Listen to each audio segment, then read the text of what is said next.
Sa unang araw ng pagtulog mo, hindi ka masyado detalyado. Madilim pa, parang magulo pa. Hanggang sa kunting-kunting luminaw yung mga panaginip mo. Ha? Kaya wala ko Huwag kang talaga. matato. Kasi Silipin mo na yan dito sa bahay. sa'yo, yung kapag. Pero, pag may nakita ka, pati itsura, pati pangal, kung ano man yung makikita mo, sabihin mo sa akin. Kasi baka mamaya magalit ka na agad, isumpa mo agad, mali. Di ba? Ang sasabihin mo sa kanya, nasaan ka ng araw na yun. Kasi nakita kita sa panaginip. Which is totoo naman.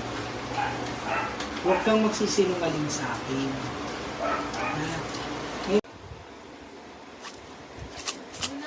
Wala pa kayo ano. Magkakasalo, wala pa. Paglabas niya.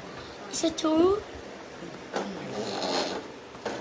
Kasi alam mo, bigyan kita ng 2 years. Sa 2 years na yun, doon titingnan natin kung tama yung hila. Sa 2 years na yun, doon lalabas yung pagbabago niya. Pero kung gusto mo, nagloko siya. Kasi ginanasal mo nagloko siya. Hindi ka na bibitawan. Hanggang doon. Parang sa yun. Hayaan mo siya maghabol. Hayaan mo siya magbusa. Hindi, kung gusto ko hindi siya makagalaw ng babae. Kung talaga magpupokus ka din sa babae. Itutulong ko lang sa'yo. Iba yung ako yung gagawin. May nakikita akong lalaking matangkad.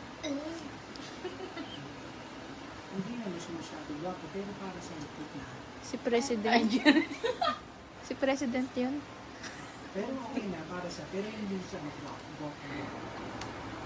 May isang lalaki naman, lagi ka kaawayin. The more na inaayaw mo, huwag kang masyadong choosy. Kasi ang problem, yung pangit na pangit ka, yung kinaayaw mo, baka mamaya doon ka mapunta. Patay. Huwag kang mag-judge. Huwag kang magsasabi, itim-itim mo, ang pangit-pangit mo, ang bawa-bawa. Huwag kang mag-judge kahit sino. Basta pag meron kang nakikita na pangit para sa'yo, ayun, huwag ka na lang magsasalita kasi meron nasa taas. Yun doon ka papaparusahan.